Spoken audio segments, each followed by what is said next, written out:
तो गाइस स्वागत है आपका एंडो वर्ल्ड के एपिसोड नंबर 261 में। तो चलिए अपने एपिसोड को शुरू करते हैं। तो जैसे कि हमने लास्ट एपिसोड के एंड में देखा था कि यहाँ पे जो हमारा के साथ वाला लड़का होता है वो यहाँ पे फाइट कर रहा होता है 1000 विन मार्कीज के साथ। और यहाँ पे जब दोनों आपस में पंचेस को टकराते हैं तो उनका क्लैश बहुत ज्यादा ताकतवर होता है। दोनों ही पीछे की तरफ हट जाते हैं, जबकि बंदा कहता है कि हे लगता है जैसे यहाँ पे जैसे से डील करना थोड़ा मुश्किल होने वाला है और ये थोड़ा डिफिकल्ट होगा। पर फिर उस आदमी पीछे मुड़ के कहता है कि हे तुम लोग क्या करो, क्या तुम मेरी मदद नहीं करोगे, क्या तुम देख नहीं सकते कि वो मेरे से ज्यादा स्ट्रॉन्गर है। अगला बंदा कहता है ओ अच्छा ठीक है, मैं तुम्हारी मदद करता हूँ। और साथ ही वो अपनी पावर्स को रिलीज करता है और एक पूरा बीस्ट बन जाता है। और ये भी अगर देखा जाए तो ह्यूमन नहीं लगता मुझे भी यार, पर कोई कहता ही नहीं यार। यहाँ पे वो उससे कम नहीं है, यानी लीजी से कम नहीं है। ये भी बिल्कुल वैसी है लीजी की तरह, यानी इसके भाई पूरे जगह पे सींग हो गए, जबकि लीजी के तो दो ही हो गए थे। तब उसे एक ह्यूमन नहीं डिक्लेयर किया जा रहा, जबकि इसको तो पूरी हर जगह पे सींग है भाई। कहानी में आगे बढ़ते हुए हम देखते हैं कि यहाँ पे इसके हर जगह पे सींग उगाते होते हैं। एक और बंदा कहने लगता है अगर देखा जाए तो यहाँ पे तुम लोग मिलके काम कर रहे हो तो मैं भी तुम्हारे साथ मिलता हूँ और हम इस साथ मिलकर इस बंदे को हरा देते हैं। हमारा अकेले आगे बढ़ना ये बेवकूफ़ी होगी, तो साथ मिलके हमला करते हैं। और साथ ही यहाँ पे वो बंदे भी आगे बढ़ते हैं, तो साथ ही सर पे ज़्यादा सींग होते हैं ना, वो यहाँ पे आगे बढ़ता है और 1000 विन मार्किस के ऊपर उन्हें पंजों से हमला करता है। और साथ ही जब वो ऐसा करता है तभी उसी वक्त जो बंदा होता है वो कूदता है, ऊपर की तरफ आता है। पर तभी वो जो सामने वाला बंदा रहता है 1000 विन मार्किस कहता है कमीने गई कि तेरी हिम्मत कैसे हुई, तूने मेरे फेदर्स को बहुत ज़्यादा नुकसान पहुंचाया है, मुझे मरना होगा। तो साथ ही दिखाते हैं अपने टेंटिकल्स के साथ, यानी पंखों के साथ यहाँ पे जब वो हमला करता है तो उसके बॉडी के आर पार कर देता है। और साथ ही बंदा चिल्लाने लगता है और दूर जाके गिरता है, इतना ज़्यादा दूर जाके गिरता है कि फ्रोशियस किंग के सामने वो डेड हो जाता है, मर जाता है। से टॉप ह्यूमन एक्सपर्ट जिसकी पावर बहुत ज़्यादा थी, यहाँ तक कि लीजी के सामने अगर ये फाइट करता तो लीजी को भी हरा देता, पर स्टिल यहाँ पे इतना ज़्यादा ताकतवर था पर फिर भी यहाँ पे हार गया। क्या ही किया जा सकता है, एक टॉप ह्यूमन भी हार गया, तो ये लोग तो बहुत ज़्यादा स्ट्रॉन्ग होने वाले हैं। जबकि येलो हेयर वाला बंदा मन में सोच रहा होता है हमारे विनिंग के चांस अब बहुत ज़्यादा कम हो चुके हैं, जबकि यहाँ पे रैंक के बहुत सारे बीस्ट हैं वो जीत पे जीतते जा रहे हैं और हमारे लिए हारना बहुत आसान है, हमारे लिए जीतना मुश्किल है। यहाँ पे जो येलो हेयर वाला बंदा होता है उस पर हमला होता है जो कि लीजी करता है और लीजी कहता है लॉन्ग चैंग कमीने गई, तेरे को मार डालूंगा मैं। चीज़ है जो कि मैं हमेशा से करना चाहता था, मैं तुझे मारना चाहता था, मुझे मौका मिला इस स्काईफॉल सिटी का आने का, तो ठीक है फिर अब तू मरने वाला है लीजी। नहीं सॉरी लॉन्ग चैंग। यहाँ पे वही लड़की आगे बढ़ती है जो कि यहाँ पे किन्यू से घबराया करती है। तो साथ ही जब वो लड़की हमला करने के लिए आगे बढ़ने लगती है कि साथ ही उसके साथ वाला लड़का उसे रोक देता है और कहता है कि देखो अभी के लिए हमें फाइट में इंटरफेयर नहीं करना चाहिए, हमें थोड़ा वेट करना चाहिए, हालातों को थोड़ा और हमें जांच पड़ताल करनी चाहिए।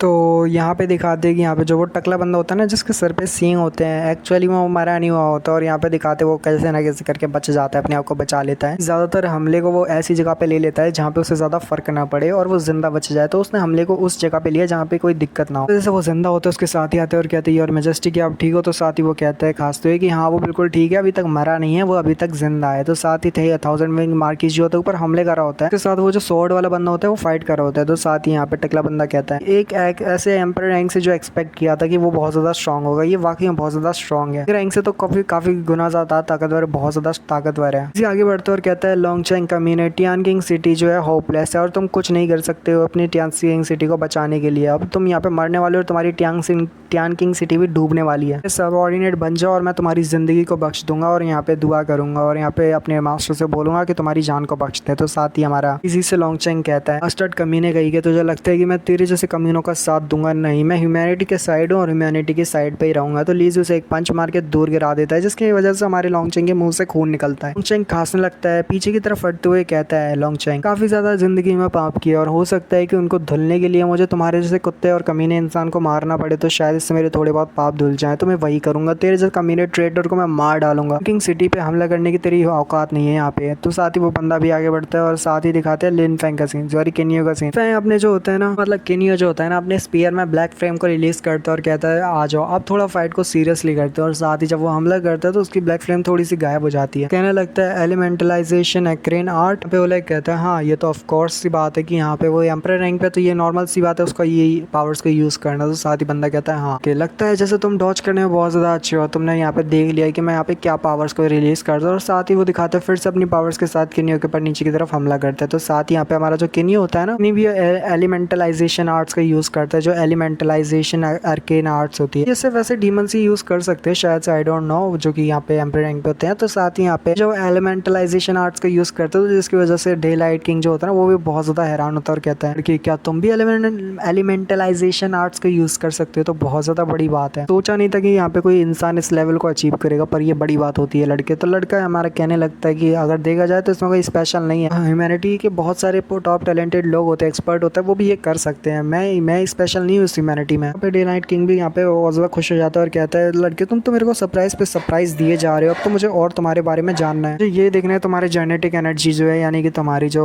एलिमेंटलाइजेशन की जो सस्टेन है कितना ज़्यादा, मतलब तुम सह सकते हो, कितनी ज़्यादा मेरे वार को झेल सकते हो। तो देखो तुम्हारी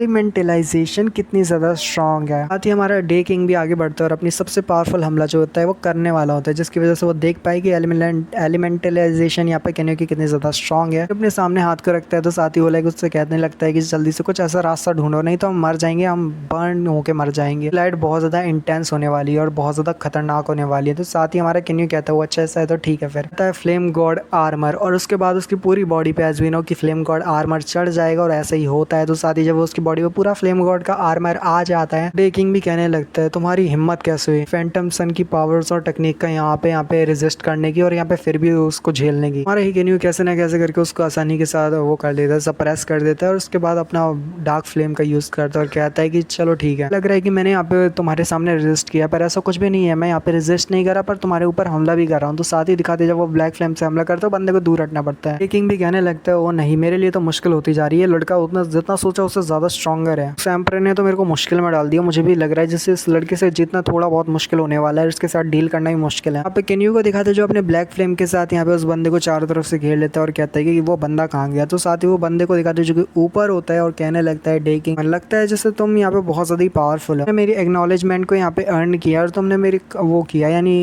खरीद किया है, बोल सकते हो कि यहाँ पे एक्नॉलेजमेंट जो होती है ना इंसान की, कि तुम जो होता है ना केन्यू को बहुत ज्यादा ही ताकतवर मानता है, उसे यकीन है कि यहाँ पे केन्यू कोई नॉर्मल बंदा है नहीं, तो उसको रिस्पेक्ट दे रहा होता है कि वाकई में किन्यू है, वाकई में एक समझदार और एक होशियार इंसान। इतना ज़्यादा कमीना होता है रिस्पेक्ट देने के बाद भी कहता है कि लड़के मैं तुम्हारा बहुत ज़्यादा वो करता हूँ, ऑनर करता हूँ, इसलिए तुम्हें ऑनरेबल डेथ भी देने वाला हूँ, मैं तुम्हें ऐसा ऑनरेबल डेथ दूंगा कि तुम्हें अच्छा लगेगा, कोई दिक्कत नहीं होगी, मरने में भी तुम्हें कोई पछतावा नहीं होगा। कहने लगता है कि चलो ठीक है, अब मैं सबसे पावरफुल हमला करने वाला हूँ और ये होने वाला है domain of light. As we know उसका नाम से पता चल रहा है कि यहाँ पे वो डोमेन ऑफ लाइट है, यानी किन्यू का जो ब्लैक डोमेन है बिल्कुल वैसे ये लाइट डोमेन है। जो पूरी लाइट डोमेन होती है जब वो क्रिएट होती है, किन्यू कहने लगता है ये क्या है, लगता नहीं कि मैं यहाँ पे आसानी के साथ इससे निकल पाऊंगा। डे किंग कह रहा होता है कि लड़के अब तुम रेजिस्ट नहीं कर सकते क्योंकि अब ये लाइट डोमेन है, लाइट डोमेन के अंदर कोई भी नहीं चल सकता मेरे मुताबिक, अगर मैं जो चाहूंगा वही होगा। मेरी आंखें यूजलेस है और सिर्फ मेरी आंखें यहाँ पे ठीक से देख सकती है क्योंकि मेरी ये डोमेन है, तो मैं ये सब में ठीक से देख सकता हूँ पर तुम नहीं देख पाओगे। बिल्कुल जो होता है ना फ्लैश बैंक की तरह होता है, जब किसी इंसान के ऊपर फ्लैश बैंक का यूज किया जाता है। किन्यू कहने लगता है वो अच्छा, तो तुम्हें लगता है कि यहाँ पे छोटे मोटे फ्लैश बैंक से तो मुझे हरा सकते हो आंखों को धोखा देके। यार छोड़ो, अब देखते हैं कि लाइट जो तुम्हारी लाइट है ना, लाइट डोमेन है, उसको यहाँ पे क्या विथस्टैंड कर सकती है मेरी डार्कनेस, कहता है डार्कनेस ऑफ डोमेन। तो साथ ही यहाँ पे जब उसकी डार्कनेस डोमेन जो होती है पूरी तरह से क्रिएट होने लगती है, अपनी जो डार्कनेस डोमेन होता है उसको एक्टिवेट कर देता है और यहीं पे ये वाला एपिसोड जो होता है